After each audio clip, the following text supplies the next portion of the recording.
Go ahead.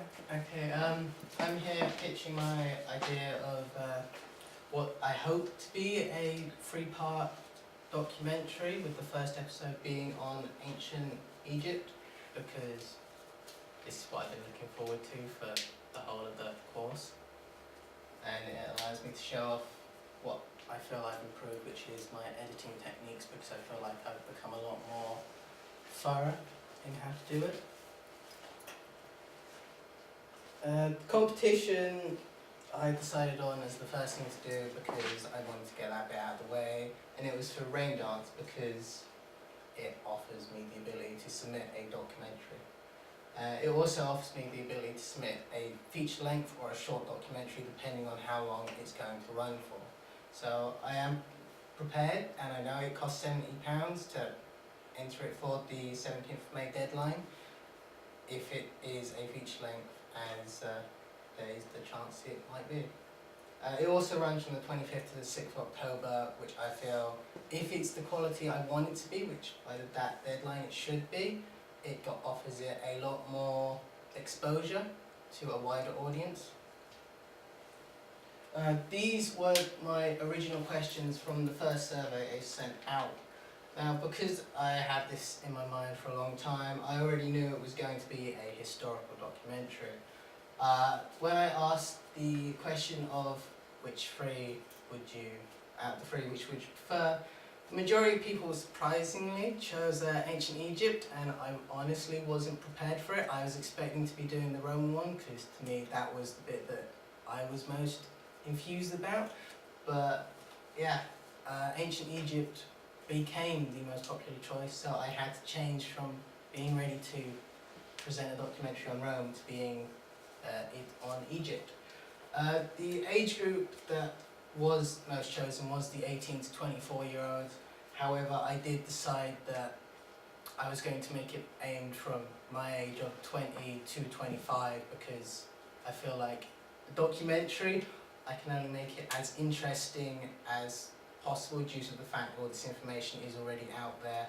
So it needs to be targeted towards somebody who's interested to learn still, but isn't going to lose interest in a second. The things that many people said I could add was make it participatory and go to Egypt, which, if I had the budget to do it, I would love to go to Egypt and make an actual documentary involving all the ancient wonders. I don't have that budget, so decided instead of going there, I was going to go to the museums up in Manchester and the two in London, because one of them is dedicated to solely be on Egyptian exhibits. The documentary, how long it should be, many people said it should be between 30 minutes to an hour, which, as I mentioned, with rain dance, means I need to be prepared to pay £70, because until it's finished and all the editing's done, I don't know how long this is going to be, but I will make it a maximum of an hour long. And the documentary style that most people preferred was participatory, and Adam came over one lesson whilst I was researching into participatory documentaries, and told me that although it's a good idea, it's physically not possible. And so I changed my idea from participatory to expository, but I still wanted to include some of the principles of participatory in my documentary, such as a focus on both the interviewee and interviewer. My proposal, as stated, I had to change from Rome to Egypt, but it was initially, and still is, to make a interesting historical documentary, which, doing the research, there's not a lot out there. Most historical documentaries are quite a slog to get through. You honestly, you need to be infused to want to learn about the subject, or else you're just going to zone out after the first episode. So I know that my documentary, it needs to capture the audience, it needs to keep being unique. Egyptian wonders are going to be the main focus, because I watched a documentary on Egypt in general that took 4 hours. I don't feel like I can make a good production that lasts for 4 hours. So I'm going to focus more on the wonders such as the pyramids, the Temple of Karnak, the Great Lighthouse, and the Great Library. I wanted to base it in facts, but after doing research, learning about what makes a documentary interesting, I changed that from being purely based on facts to being factual as a background, but I wanted professionals' own opinions. I wanted to see what professionals in the industry actually thought about different subjects. So that way, instead of getting the same answer over and over again, I'll get, hopefully, different answers from different professionals. Expository, as I've stated, is the only one that really works. I will try and implement a couple of participatory, like I want to do an intro and an outro, and I want to have a focus on the interviewer, who will be me, and document whilst going to the locations, basically run over what I learned from previous interviews that I've done, and just basically keep up-to-date information on what has been said so far throughout the documentary, if it does run for an hour.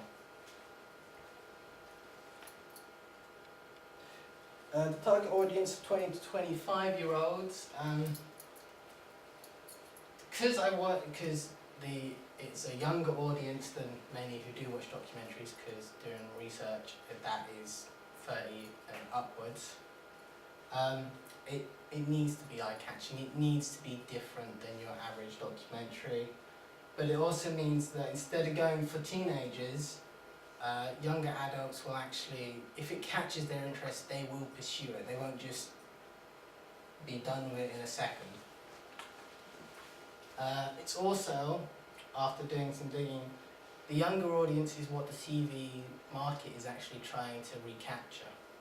They're the ones who are zoning out at TV more and more, and so that's the audience that I feel like, because they're not into TV as much as previous age groups, they're the ones that I can focus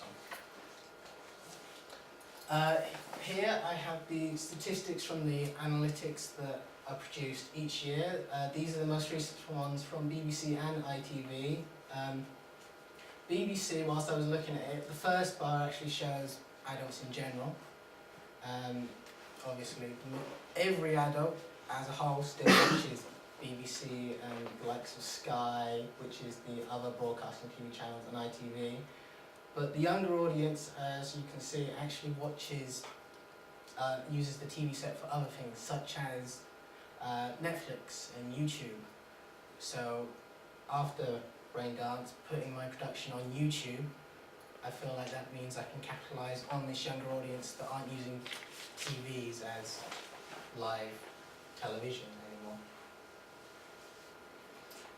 The graph below it shows the increase and decrease in the genres that are being produced. And what I was actually surprised at was the fact factual programming has actually gone up. It's the biggest increase that BBC are directing their attention towards, which shows to me that there is interest in more factual programming. So making a documentary at this time seems to be a smart move, because that's where audience are going. ITV's over here backs up the fact that more and more shows are being watched online, because number 3, which is here, it has the highest impact and the highest likelihood that ITV can see. This basically means that ITV is scared they're going to lose their audience to online streaming and online videos. Therefore, again, putting it online seems to be the smartest decision. 3 minutes, Connor. The codes and conventions of documentaries in general is to record everything and then cut it out in post. Always make sure whilst you're doing the interview, you capture everything. And then whilst you're going through it in the editing, if there's anything you feel you don't need, then you cut it out. You don't stop the recording until the interview is done. You should always try and lead on to get them to talk more, which I'll discuss in more detail in the next slide. See if the lighting is suitable before shooting, because if it's not, you're either not going to see the interviewer and interviewee, or they're just going to be whited out, and then the whole production that interview's useless. Have a jingle for transition. I didn't actually know this until watching documentaries. Most documentaries have jingles for when they've got nothing to say. For when they're moving from different locations, they'll actually put in their own little song to just carry on the momentum, to keep the audience interested. Use locations that make sense to the topic. This, to me, this is, if you're interviewing somebody from Oxford, don't record Cambridge. Record Oxford, and record the museums, don't just record London as a whole. Shots can be used as long as they're not shaky. From the participatory, the shots are... You need to wrap it up. what I discovered was the camera work to keep switching, to rolling, to keep asking the questions, to keep dragging out answers if they leave it open, and to be ready to ask questions, although I don't feel like this would really be necessary. Professionals that inspired was Louis Theroux to begin with. Then when I found out participatory wasn't really going to work, I watched Professor Joanne Fletcher's, which basically told me everything I needed to know about Egypt, and was actually really helpful to know what I need to cover, what has been covered, and what is still not known. These are all the questions that I will be asking everybody. However, as I said, rolling on from the questions, if any questions are left open, there could be questions that aren't on the list that are asked. And these are the locations I plan to use for B-roll.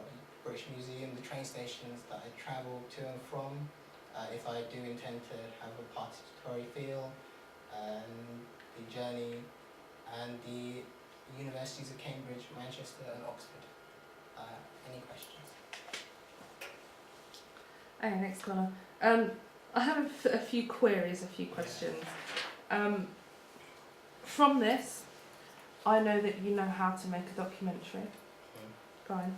I know that you know that the younger audience use Netflix. Brilliant. What I know nothing about is the content of your documentary. I know it's on Egypt. Oh, as in the... Okay, you've got questions that you're going to ask the professionals, but what I've not got a sense of, and maybe you can kind of bring back to me here, is your research on Egypt and what it is exactly that you are going to tell us in your documentary. I'm going to be focusing on the different what they would consider wonders. Okay. So you have the Great Pyramids are the earliest example, but then you have the different time periods. Like the Temple of Karnak was built a long time after the Great Pyramids, and I want to basically cover this is what the wonders were like at this dynasty. And then later on, they changed the construction to instead be from this to be like a temple, and then in the end be more Greek and everything like that. Okay, and what research have you undertaken in order to help you do this? That revolves around Egypt, not documentary making. I actually looked at the difference of how it went from being the pharaohs wanted to basically make themselves feel important, made the builders build massive structures. Then when the pharaohs started to become less popular, the priests took over and they wanted to have places of worship that were seen as iconic. When the priests basically got expelled from Egypt, the generals took over and wanted forts to be made massive, to be imposing, to be everything that castles in the rest of Europe were. And then when the Greeks and everybody took over, the implementation of Greek buildings and Greek society into Egypt, and how their structures changed from being purely Egyptian and purely clay and mud to being marble and quarry productions all over Egypt. Thank you. Okay, one more question. You talk a lot about it being for the age groups of 20 to 25. For this topic, I feel that is quite young.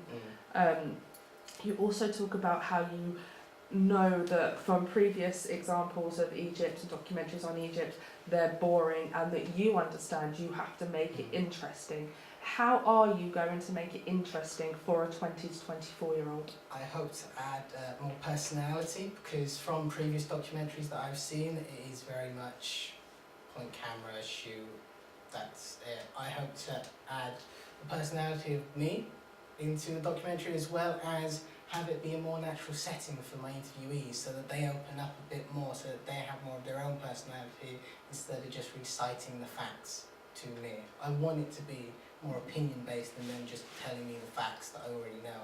I want their own views on the matter, so that hopefully having different opinions, although they're all professors in the same field, I hope that basically they'll have different opinions and that they're different personalities. Like, I got in touch with Elizabeth Frood, who's at the Oxford University.